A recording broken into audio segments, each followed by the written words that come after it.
Alright guys, welcome back. I'm here, Brothers Motors.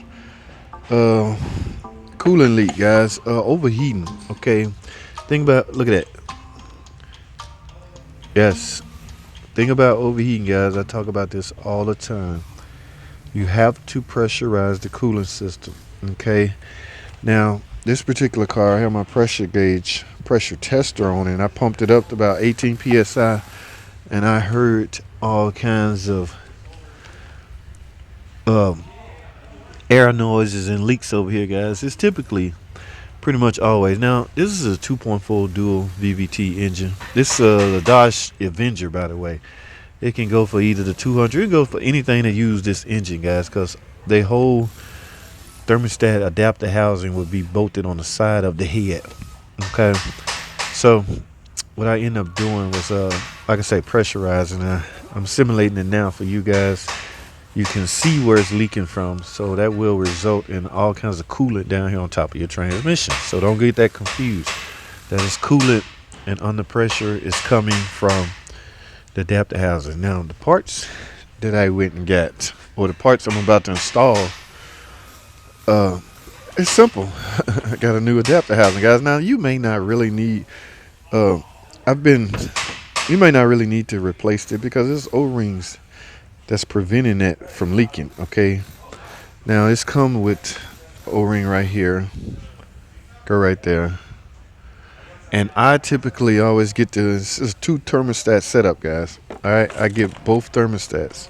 Thermostats have O-rings on them also, so and I get the other O-ring for the other side of it. So guys, my whole housing leak area will be covered. Now, can you reuse your old housing? Sure you can. Okay, as you can see where I'm leaking from, that's where the O-ring sets. So based off this leak, yes, you can reuse the old adapter housing with new O-rings, of course. So you can just buy the O-ring kit or the O-ring package, take it off, O-ring, reseal it, and go back in.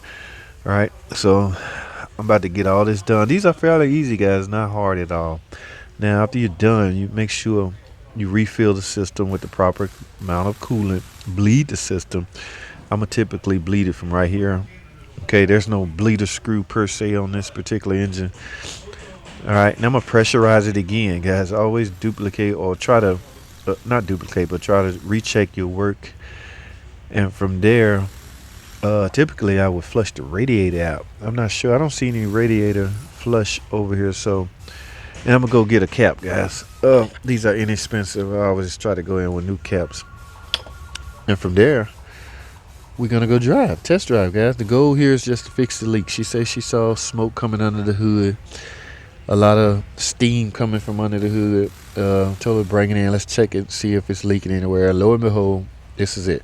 Okay, guys, I'm going to try to film as much as I can. So let me get busy. Let's get it.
Alright guys, like I say, it was fairly easy to get out 3 10mm bolts holding the thermostat adapter housing to the head, or to the block, actually to the head. Okay, so yes, that little leak that y'all was seeing actually coming from here. Okay, you can see that thermostat gasket is flat. Alright, that's why it is imperative that you get new thermostat, whether you need them or not. these Mopar OEM thermostats are gonna come with the gasket already on. Okay, so, and of course, like I say, the adapter housing come with this O-ring right here. And also, guys, don't forget that O-ring that I pulled off the pipe. That is also crucial. All right, this is the old one. So I'm gonna put all this on this new one, and we're gonna install the new one. Here's my new O-ring. So guys, I will not film the installation because it's merely a reversal of the removal. All right, so let me get this done, and I'll see y'all in a sec. Stay tuned.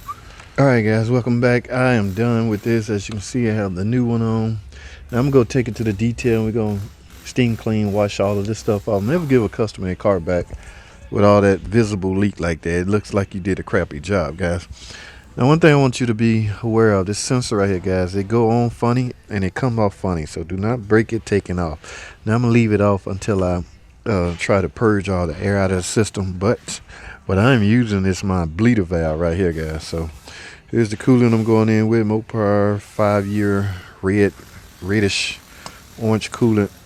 Okay, so, and we're gonna fill this thing up, try to get all the air out, and then from there, a nice test drive, guys. So no sense in really filming all this. You all know the importance of filling the cooling system back up, free of air. Okay, so I got my sensor out so I can technically watch that. But this bleeder valve works perfect for this reason, guys. Okay, I'm a big believer now. I wasn't at first, but yes, it works great. I can hear the air bubbles.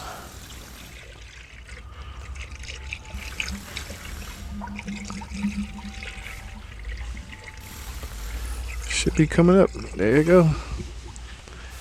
All right, guys. So I'm gonna put my sensor in. Make sure you turn it to where it engages like that. I heard the click. This little tab right here got to be in place. All right, so we're gonna put that on there. I'm gonna finish topping on my coolant. I'm gonna add the air cleaner, all the stuff back on. Then I will go steam clean the engine. Then I will go test drive, guys. That is about it, guys. All right. So that's all I have, man. Thanks for watching, guys. I appreciate y'all tuning into the videos. Comment, subscribe. I'll see y'all in the next video.